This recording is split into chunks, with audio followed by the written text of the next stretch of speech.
Olá, sejam todos bem-vindos. Vamos para o segundo bloco da nossa aulinha da teoria das decisões, né? Quando eu encerrei o bloco anterior, eu disse que nós iríamos analisar na sequência os elementos da sentença, né?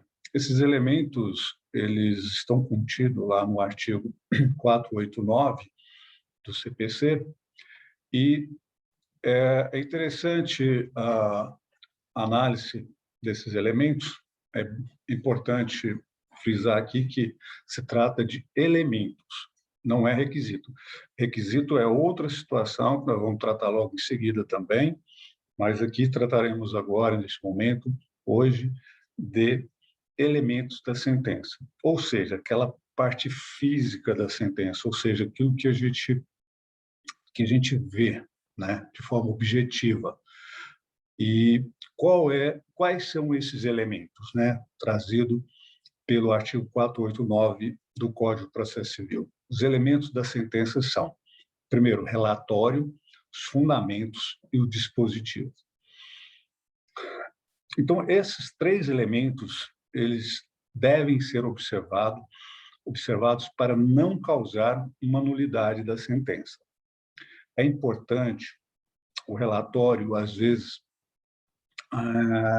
eu vejo muito essa carência de relatório na sentença, mas ela é muito importante, porque, como diz o próprio inciso, né, o inciso 1º do artigo 489, o relatório que conterá os nomes das partes, a identificação do caso, com a suma do pedido e da contestação, e o registro das principais ocorrências havidas no andamento do processo. Bom, então, o que a gente percebe?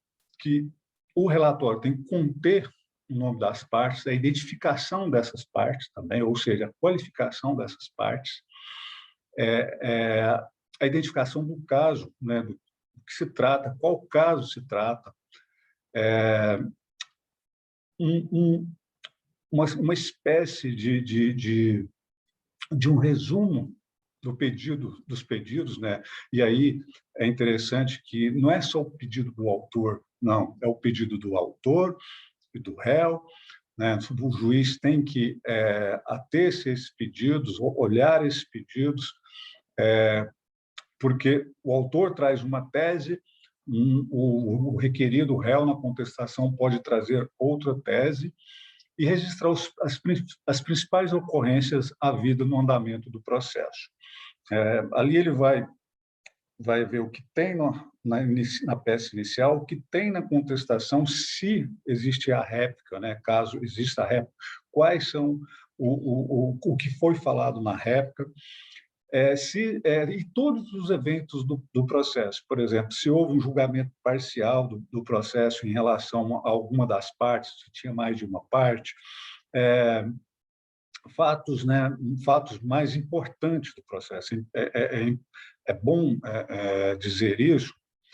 E por que é interessante? Porque quando o juiz coloca um relatório mais detalhado, né, um relatório dizendo, olha, o autor disse isso, o réu disse isso, ele trouxe as provas tais, foi trazido as provas tais, fatos foram ditos dessa forma, fatos foram ditos de outra forma, invocou o direito tal na petição inicial, invocou o direito tal na contestação, ou seja, já se percebe aí, né, que o juiz leu o processo, estudou o processo, ou seja, ele já está construindo, no relatório, já está construindo uma sequência dos fundamentos da decisão dele. Por isso é muito importante o juiz se ater aos relatórios.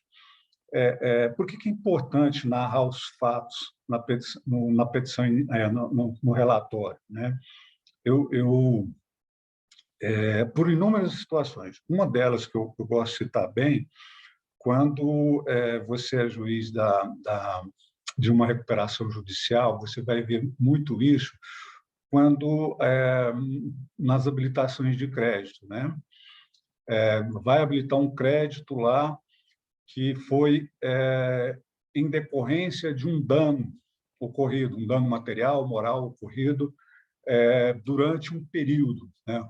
Aí, o que é importante isso aí, né? Vai ser muito importante para saber se o fato ocorreu, né? O fato ocorreu antes da, da decisão que acatou o plano de recuperação judicial ou se foi depois. Isso tem uma certa relevância para o processo, né? Para essa habilitação do crédito dessa pessoa na recuperação judicial. Então, e esse é um dos casos que eu estou citando, existem diversos casos. Então, o fato de conter no relatório a circunstância do fato, a data que ele ocorreu, de que forma ele ocorreu, tem uma relevância grande no direito, sim.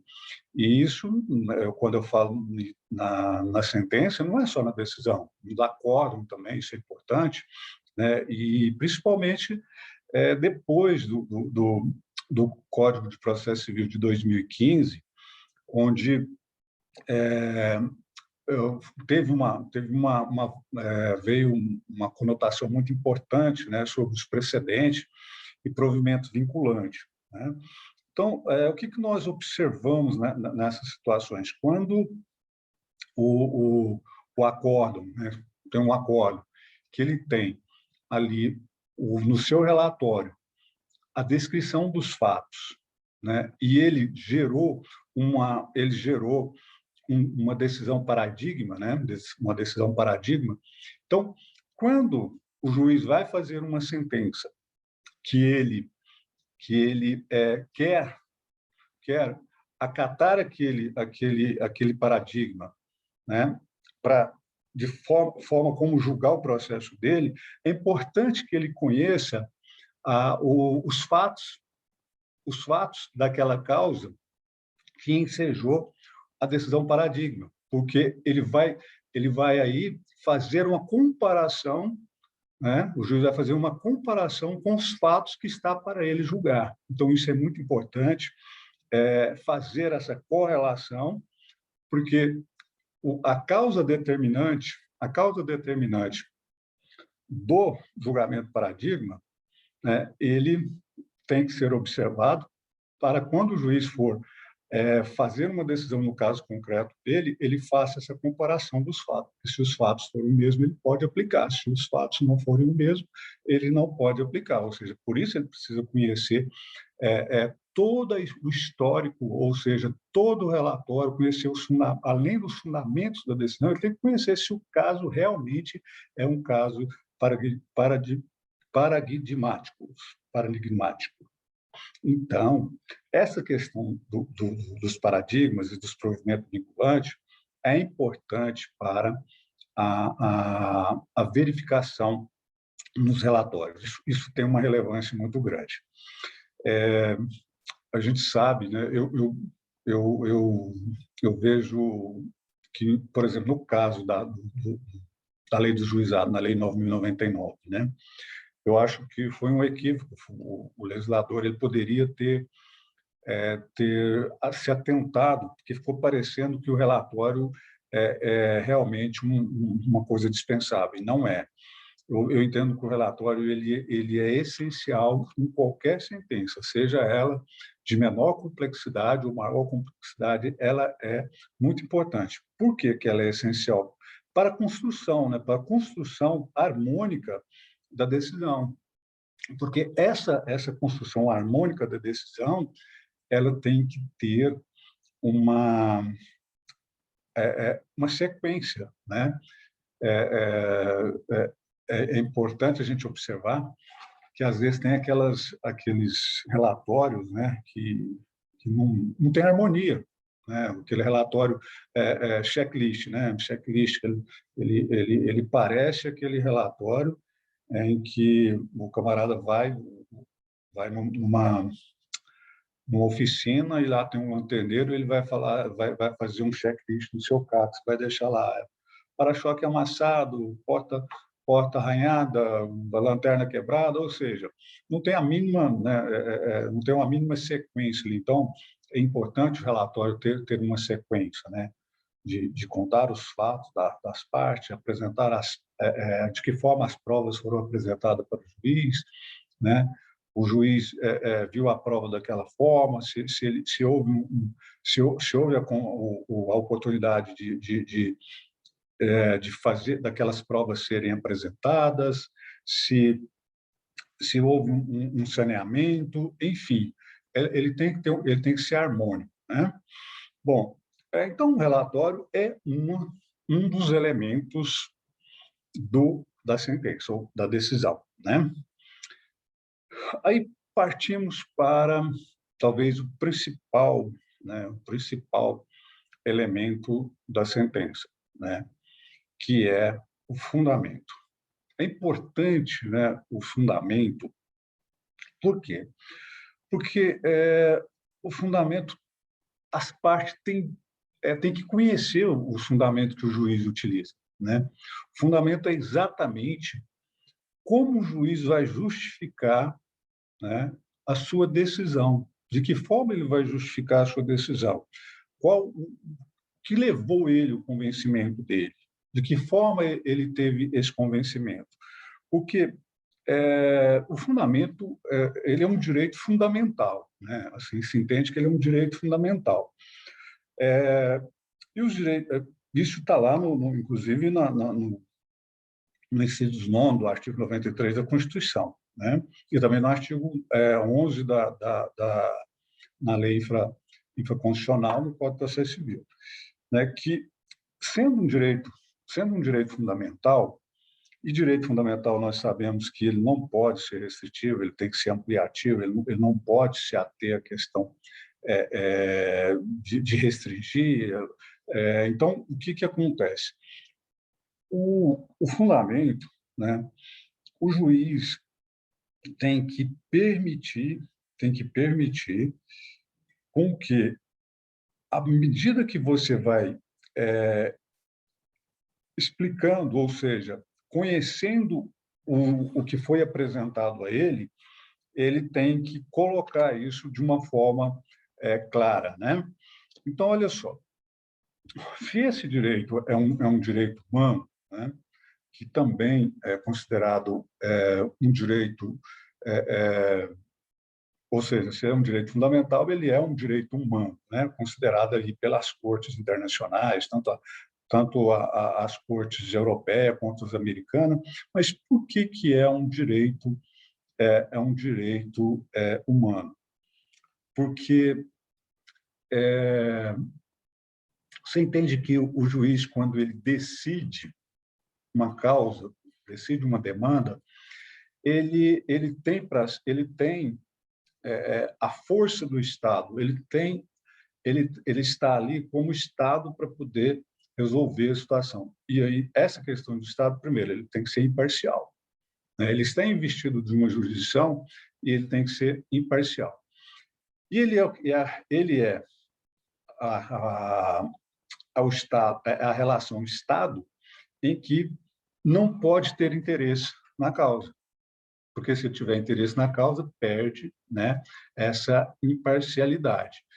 E ele tem essa força de decidir uma perlenga, né, a força do Estado tem o poder de decidir uma perlenga entre duas partes, ou seja, entre o autor e o réu.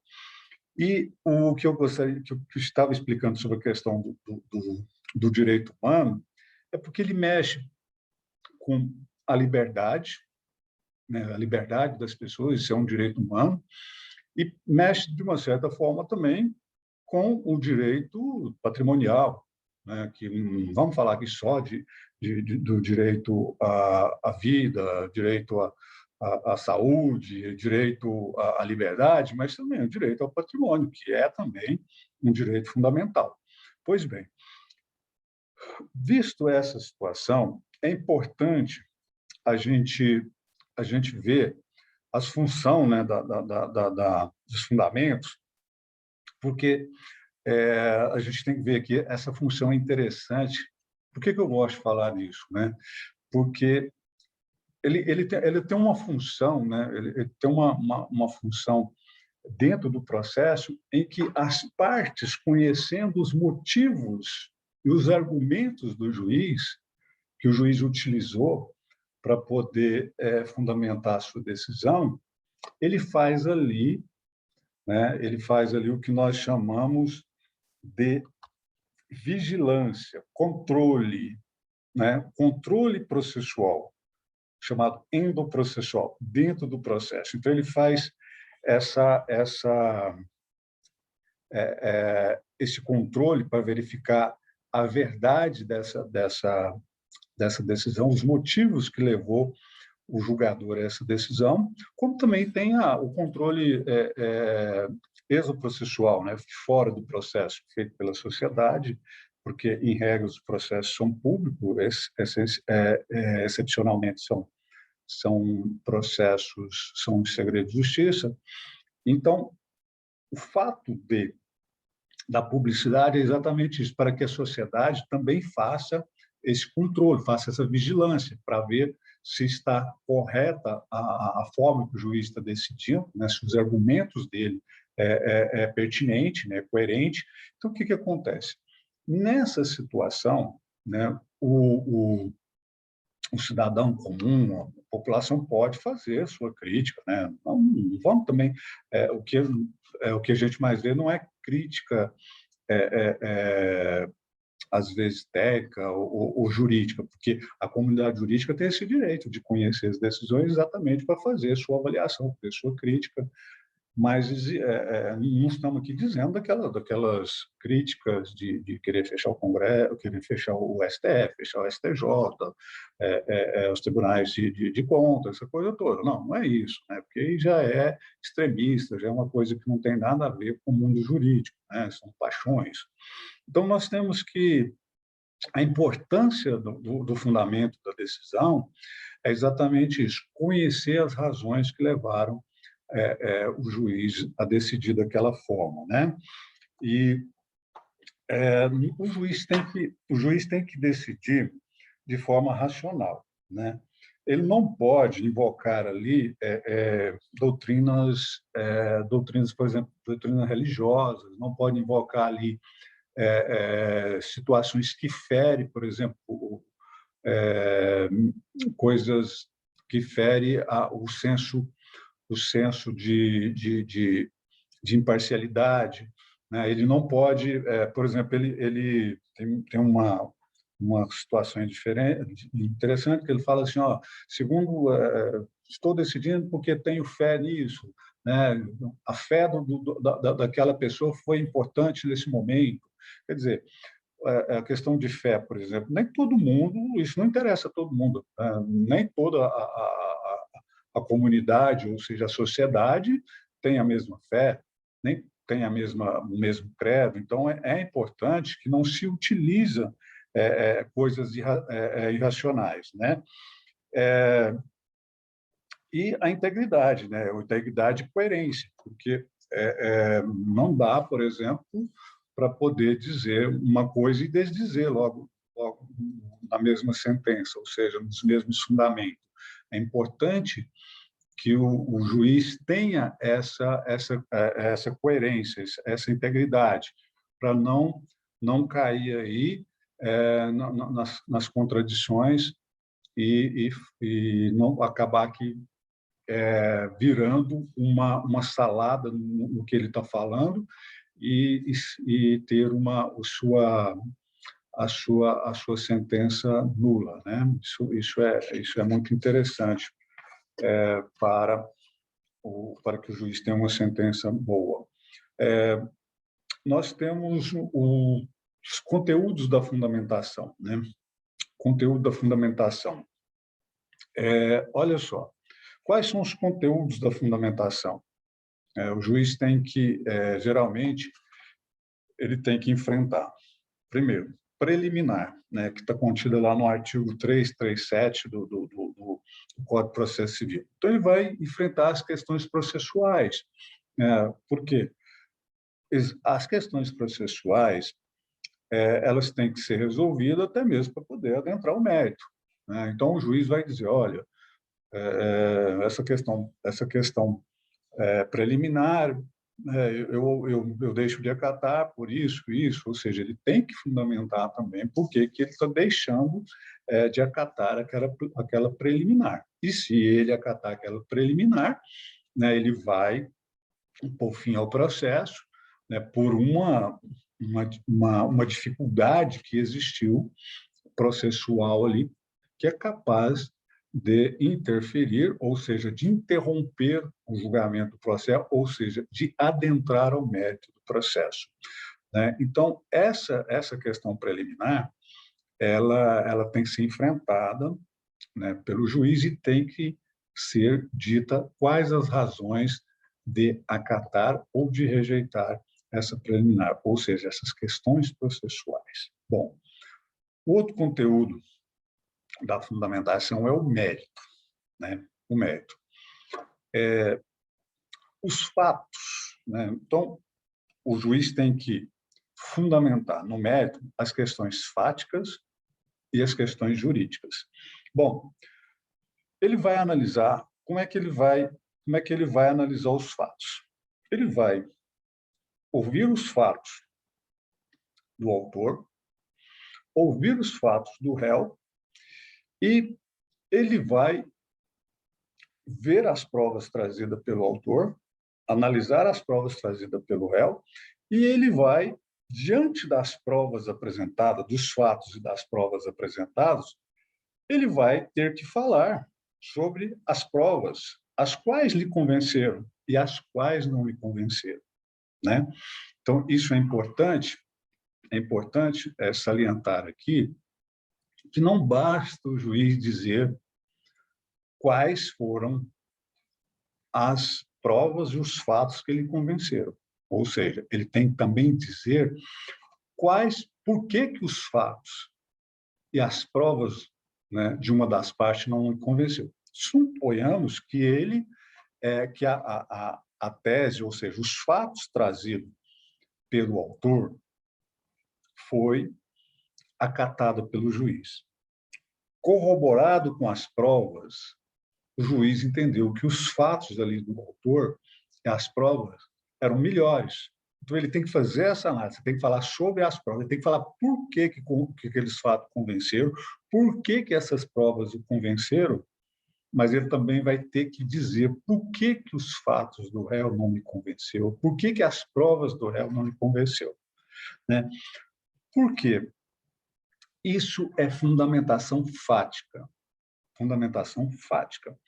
E é importante ainda, né, se trouxe, né, geralmente traz, né, o autor ou o réu trouxe a fundamentação jurídica, né, ele vai ter que dizer, vai também ter que resolver essa questão jurídica, analisar a questão jurídica. Né? Porque, por exemplo, o autor invoca lá, por exemplo, uma ação de cobrança, ele invoca lá um artigo do Código Civil, dizendo, olha, eu tenho direito a cobrar do réu tanto por isso, porque eu prestei esse serviço tal, tanto, e o autor, né, o autor está trazendo um fundamento jurídico.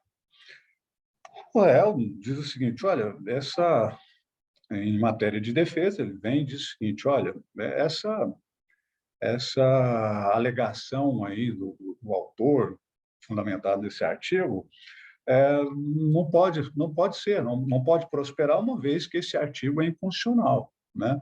Aí o autor, o que o juiz vai ter que fazer? O juiz vai ter que analisar a constitucionalidade alegada dentro do processo, né? Vai ter que alegar inconstitucionalidade, ou seja, enfrentar questões constitucionais, como também nas questões do conflito de normas, né? Pode acontecer? Pode acontecer de o juiz ter uma norma inconflitante com outra e ele vai ter que analisar aquela norma e dizer qual norma ele vai usar e por que ele não vai usar aquela outra. Ou seja, ele vai ter que fazer vai ter que decidir, né, esse conflito de normas para poder dizer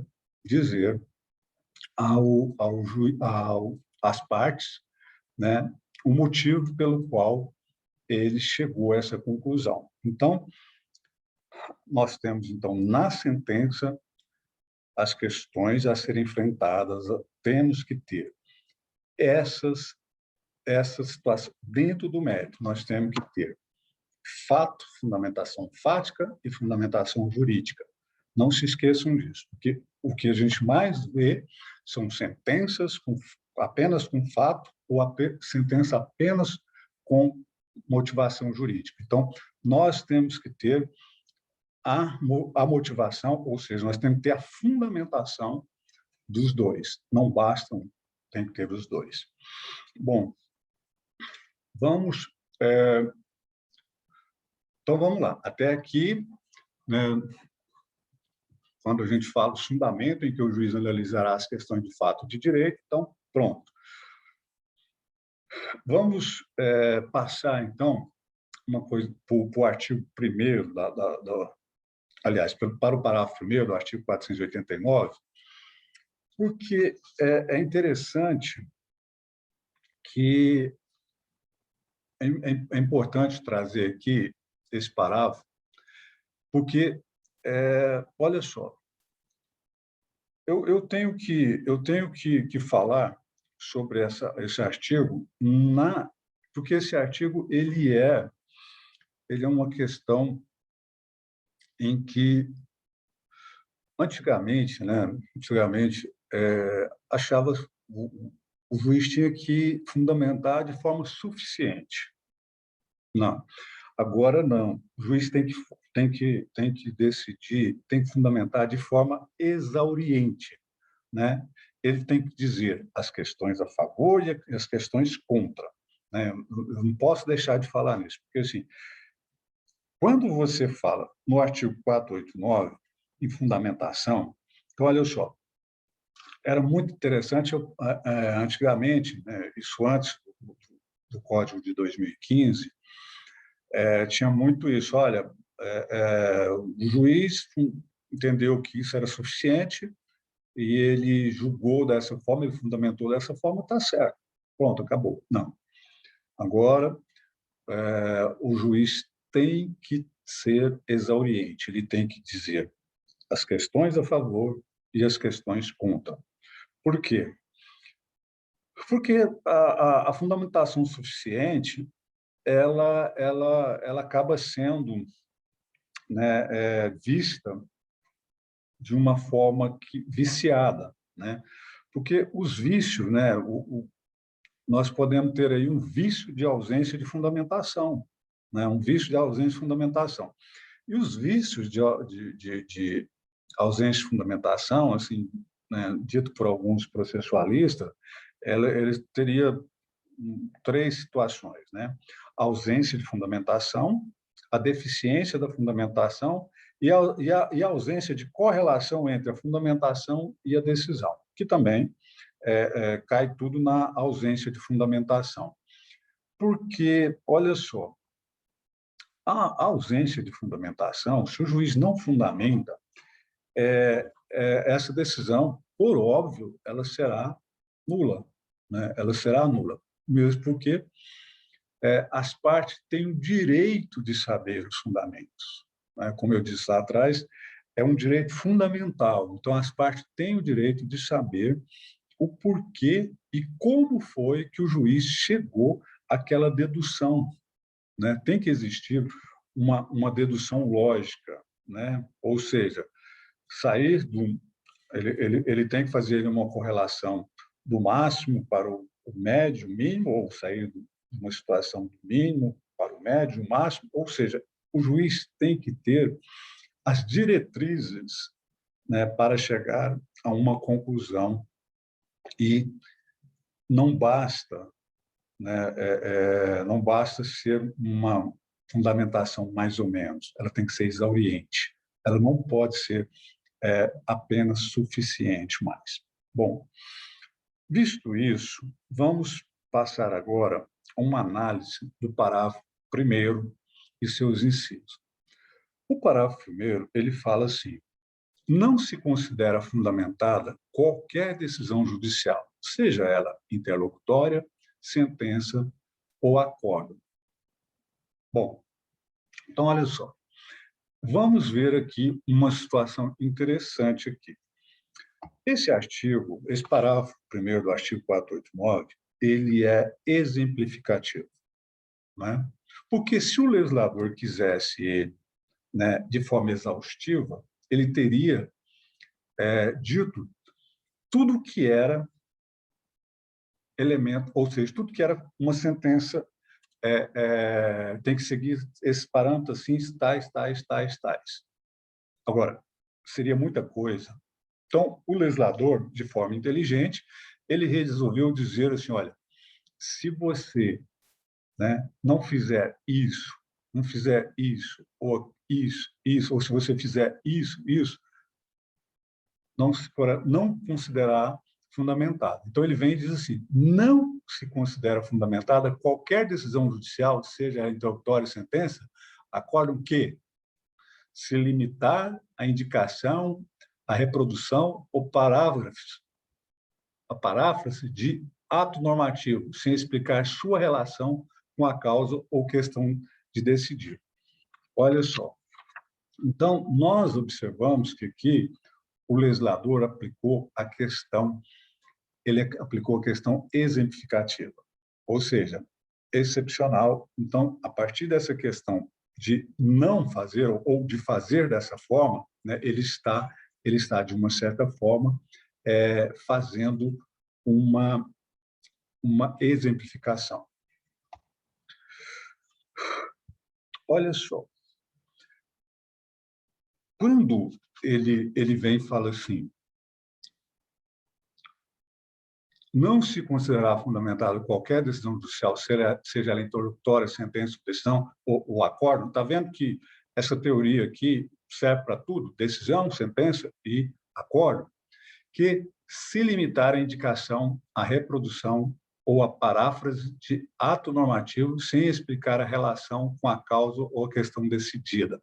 Então, olha só, o juiz, ele deve interpretar. Não basta ele falar assim, olha, conforme o artigo tal do Código Civil, a parte tem direito à indenização. Bom, ele fez o quê? Ele indicou ou reproduziu o artigo ou o ato normativo sem explicar sua relação com a causa ou com a questão decidida. Ele tem que dizer, olha, de acordo com o artigo tal do Código Civil, a pessoa, né, que tiver o seu bem danificado, ele terá direito a uma indenização, né? Tendo em vista que o dano foi causado da forma tal, então, neste caso, esse dano ocorreu devido ao fato tal, então tem que existir uma correlação. Ele tem que fundamentar, ele tem que interpretar, né? Ele tem que interpretar essa norma, e essa norma tem que adequar o caso. Não basta fazer essa inferência, tem que explicar sua relação com a causa ou a questão decidida. Por quê? Não adianta haver essas inferências sem ter a motivação. Nós estamos cansados de ver isso. Olha, é muito mesmo. O fundamento é só nisso, só o fundamento numa norma, num dispositivo normativo. Então, tomem cuidado com isso. Lá no inciso 2º do parágrafo 1º, fala assim, empregar conceitos jurídicos indeterminados, sem explicar o motivo concreto da sua incidência no caso. Olha, muito interessante. Conceitos jurídicos indeterminados, né? Conceito abstrato. A gente vê muito isso, né? De acordo, concedo, a parte tem direito à indenização dado a dignidade da pessoa humana. A pessoa tem direito à saúde dado a dignidade da pessoa humana. né? Mas o que tem a ver esse, essa, esse conceito abstrato, né? Esse conceito abstrato, esse conceito indeterminado, com a causa? Você já parou para pensar que, se você for fundamentar pelo o direito, pela dignidade da pessoa humana, dá para justificar quase tudo? Então, não pode. Por isso, o legislador trouxe isso, ó, dizendo que empregar conceitos jurídicos indeterminados, sem explicar o motivo concreto de sua incidência. Então, você tem que dizer o motivo concreto. Por que que aquele motivo concreto deve se amoldar à dignidade da pessoa humana? Por que que aquele cidadão que está buscando um tratamento de saúde, ele tem direito àquele tratamento de saúde, certo? Não basta dizer pela dignidade humana, pelo princípio da dignidade humana, né? Esse conceito indeterminado e muito utilizado. Temos outros? Temos diversos outros. Tem gente que ainda usa assim, dado o princípio da legalidade,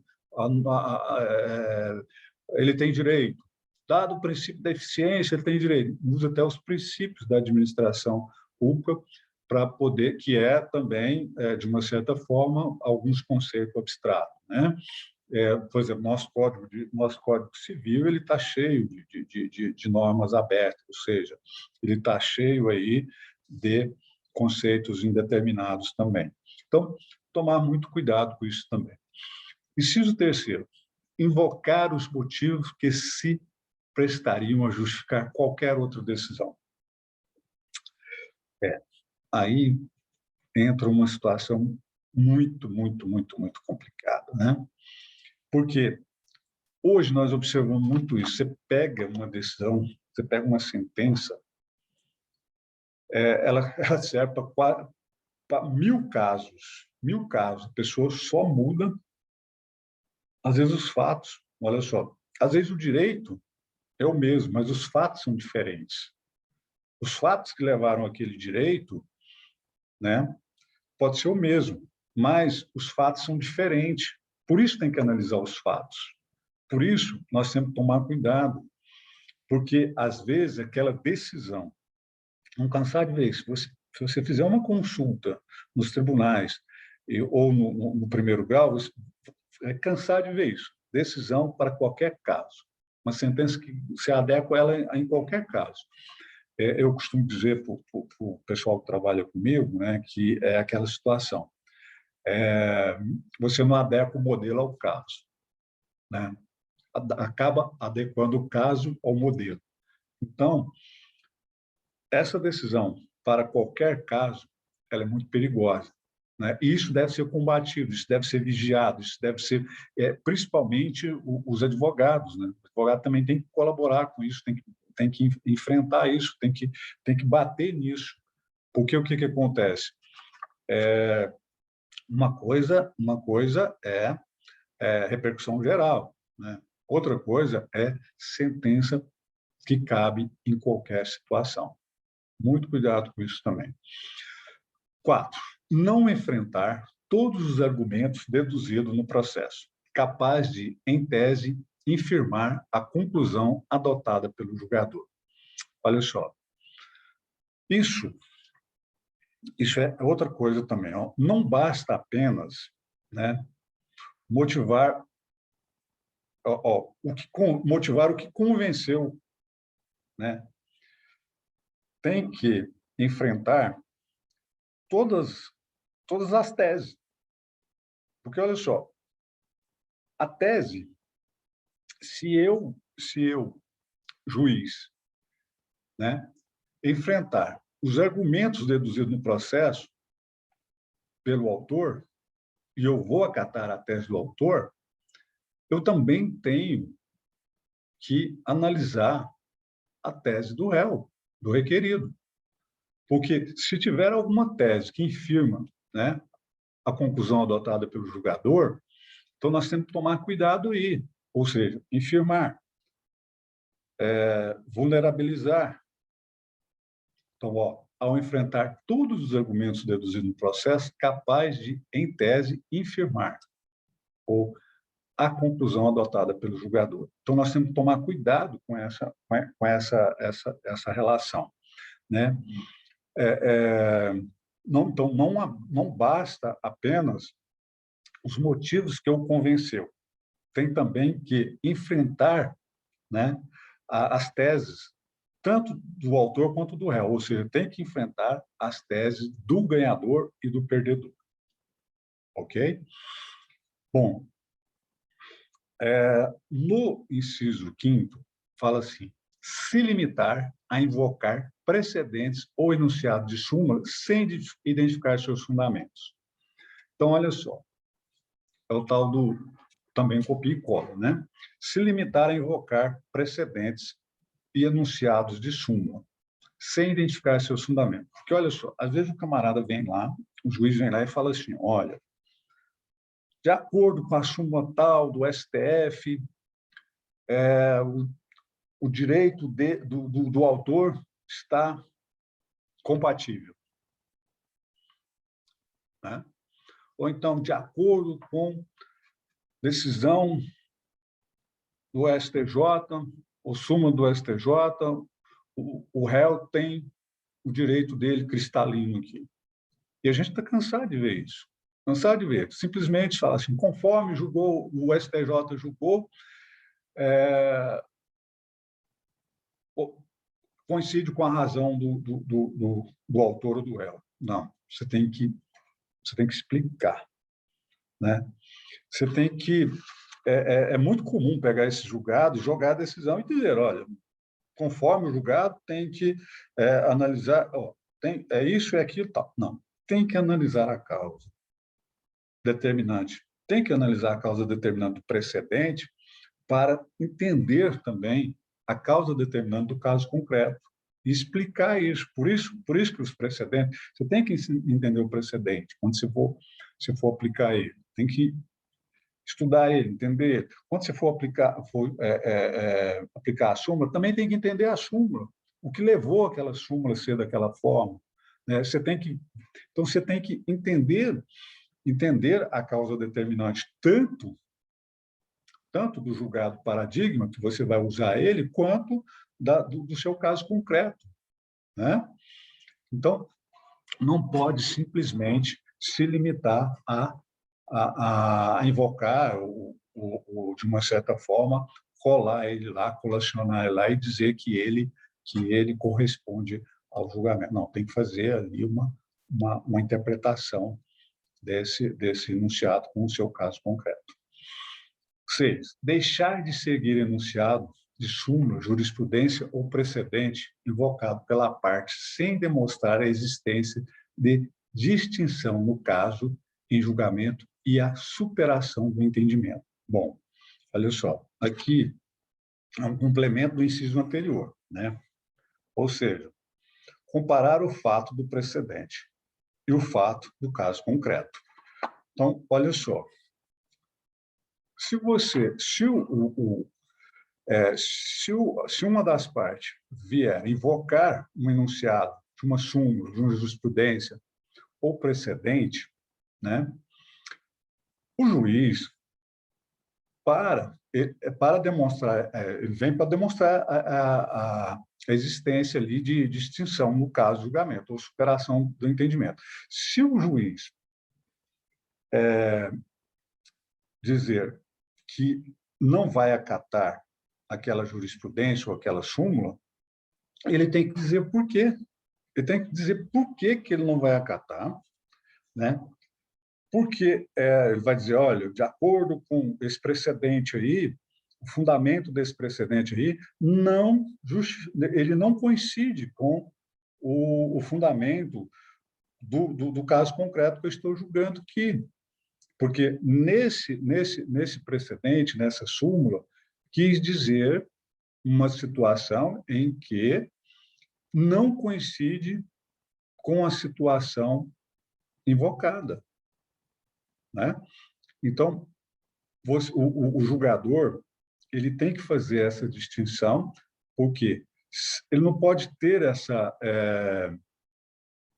ele não pode ter essa análise de simplesmente deixar, não, eu não vou acatar o enunciado e nem a súmula evocado pela parte, sem demonstrar a existência da distinção. Ele tem que demonstrar a existência da distinção, porque se ele não demonstrar, é chamado aí de vício.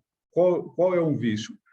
Esse aí é um vício de falta de fundamentação, né? Então, o juiz terá que demonstrar a existência de distinção, no caso, em julgamento, e a superação do entendimento, né? Ele tem que superar, tem que demonstrar que o entendimento ali são diferentes, ok? Então, esse é o entendimento aí do inciso terceiro, né? Parágrafo segundo. No caso de colisão entre normas, o juiz deverá justificar o objeto e os critérios gerais da ponderação efetuada, enunciando as razões que autorizam a interferência na norma afastada e as premissas fáticas que fundamentam a conclusão, desculpa. Então, o que acontece? Aqui, né, é uma situação, talvez tenha até algumas críticas nesse sentido, que houve aí uma tecnia em falar de ponderações, né? Mas, enfim, porque ponderações é uma coisa diferente do que estariam falando aqui, mas, enfim, vamos analisar de como o legislador quis realmente dizer, né?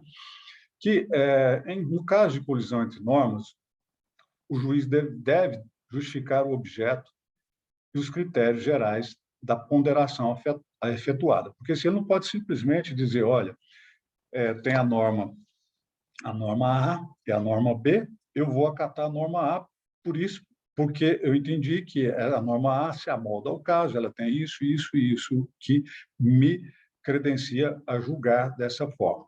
Mas ele tem também que dizer por que ele está afastando a norma B, certo? Ele tem que justificar por que ele está afastando a norma B. Porque o objeto, os critérios gerais da ponderação efetuada tem que ser apresentada, né? Enunciando as razões que autorizam a interferência na norma afastada, né? Tem que dizer por que ele está afastando a norma.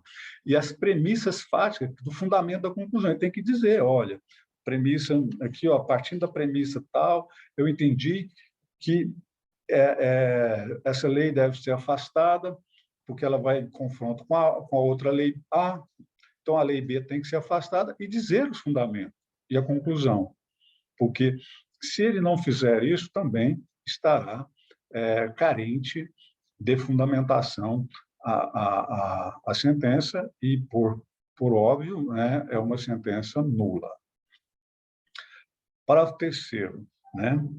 Parágrafo terceiro, nós temos aí a questão a decisão judicial deve ser interpretada a partir da conjugação de todos os seus elementos em conformidade com o princípio da boa-fé, né?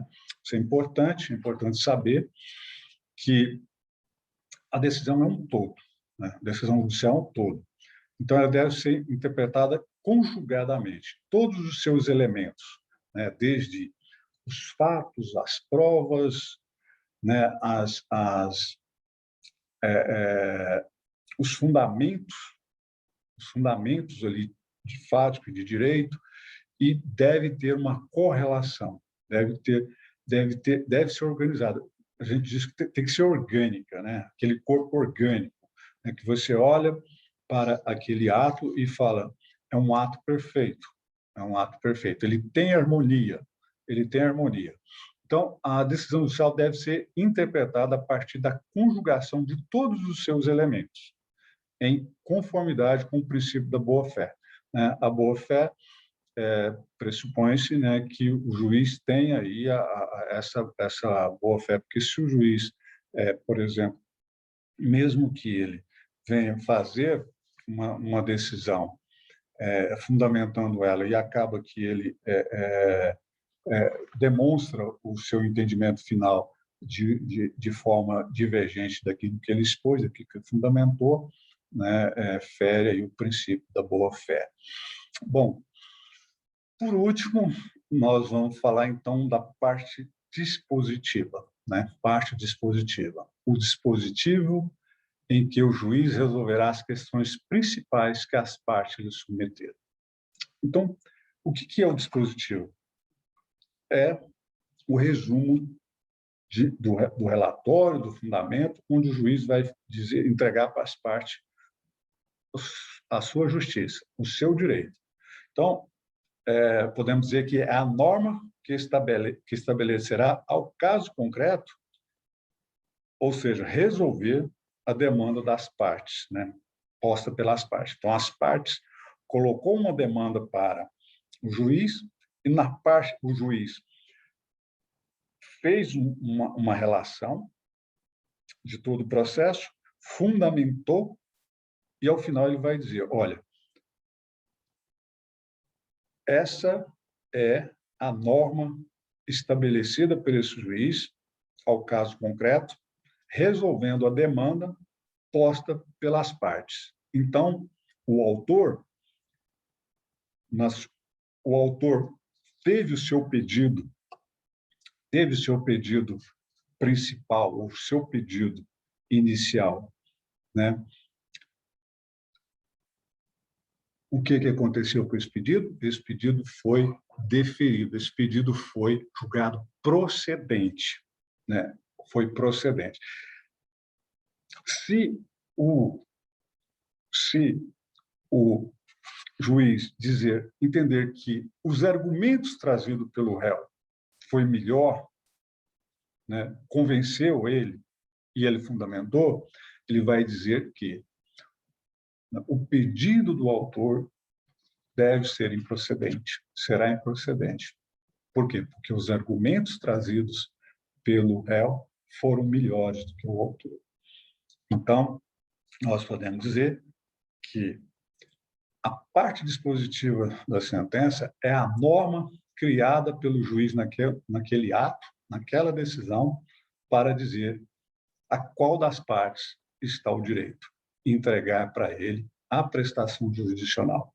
Lembrando que esses parâmetros terão que ser, né, líquido, certo, exigível, então, e